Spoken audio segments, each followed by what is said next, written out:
Even know where to begin, but we do have House Minority Leader Patricia Morgan in studio today to talk about your position on the budget this year. Thank you for coming in. Absolutely. I Thanks for having appreciate it. me. You just had a presser, you came down here, you're going to head back up. Yes. Now it's coming down to the home stretch, seeing what comes out of the budget, and you wanted to make sure that your priorities, the caucus's priorities, were articulated in light of the fact we are facing $134 million deficit. Yes, we are. You know, for Republicans, obviously the budget is a way to spend the money that we have, but it needs to be more than that. It also needs to be a strategy for going forward.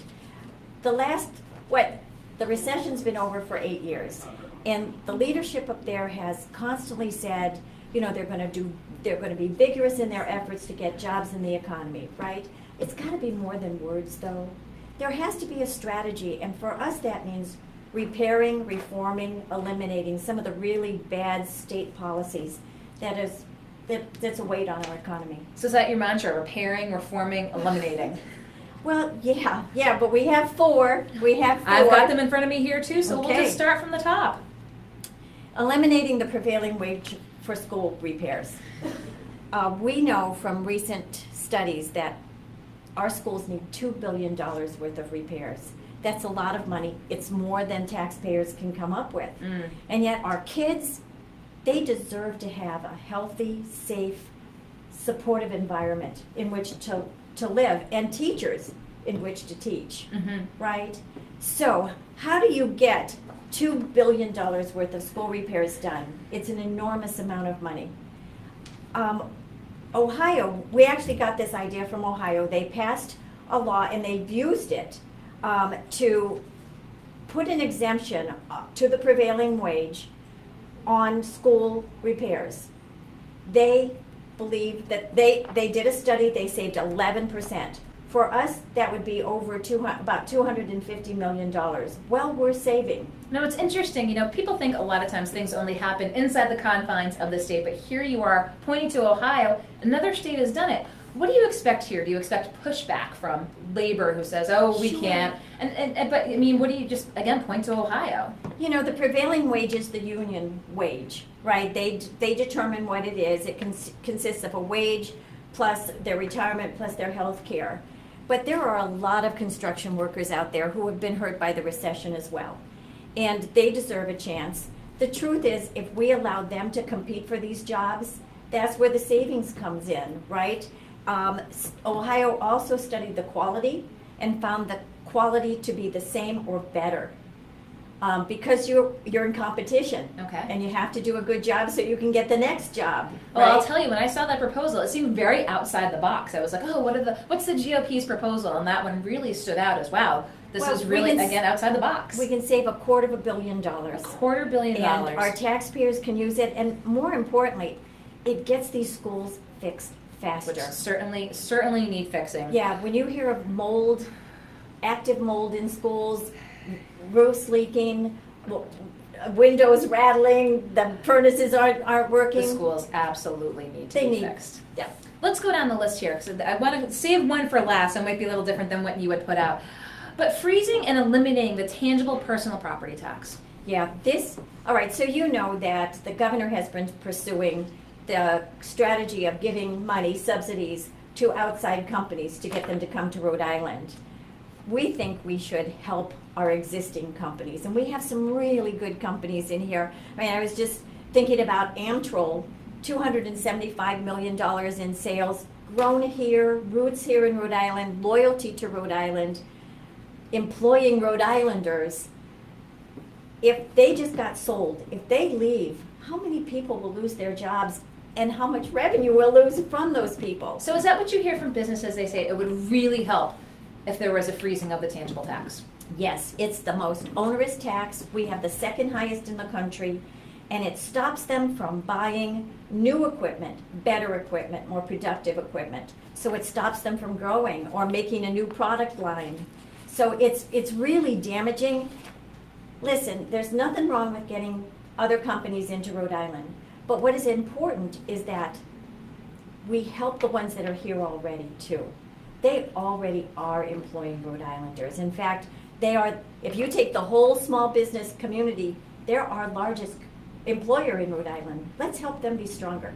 So here you have a proposal when you talk about eliminating the, providing the exemption for the prevailing wage, which would be cost savings. Obviously, the elimination of the tangible personal tax would have a price tag associated with it, but these are the offsets that you have looked through and That's said right. these are the decisions. Well, we're already spending that money on subsidies that I don't think are giving us very many jobs. So let's put it with the companies that really employ Rhode Islanders. We'll get more jobs, better paying jobs. More bang for the buck, according to Patricia Morgan. Disability pension reform. Yeah, and I think everybody knows somebody in their neighborhood who is on a disability pension. Listen, if somebody is seriously hurt, we never want them to go without our help, right? We want to take care of them and their families.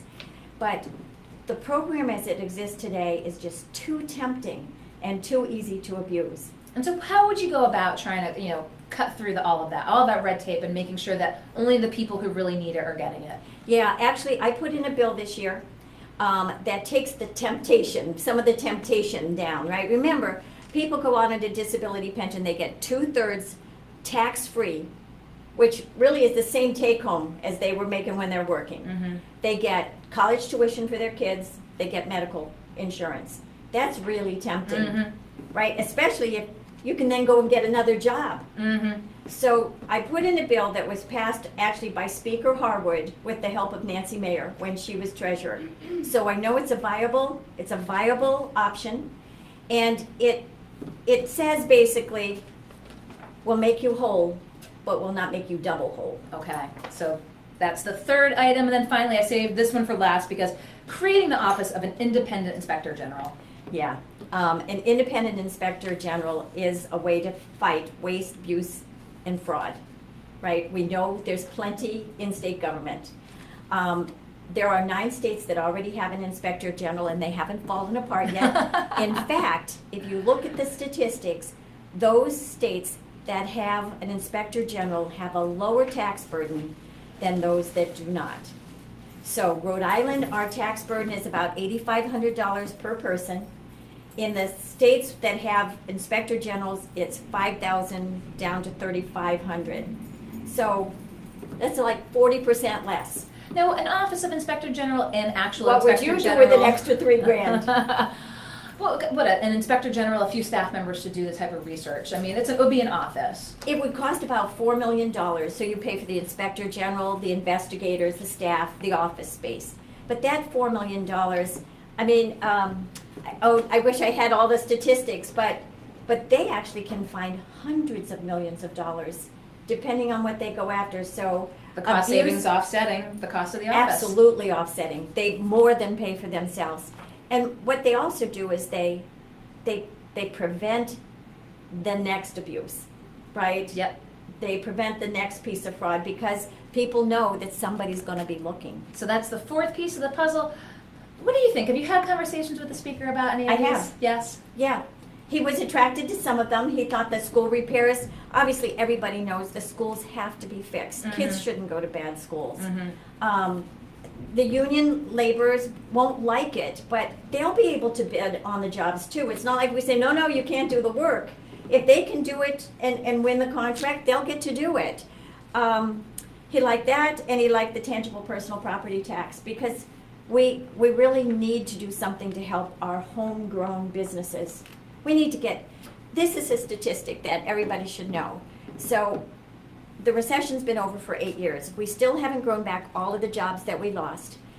And of the jobs that we have created, new jobs, 45% of them pay $35,000 or less. Wow. That's a statistic. That's a bad statistic, right? It's a bad statistic. There's a reason that we're not getting revenue into our state budget. Mm-hmm.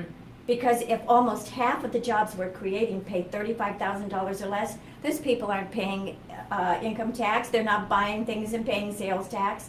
So no wonder our state's in a bad shape. But we can't be happy.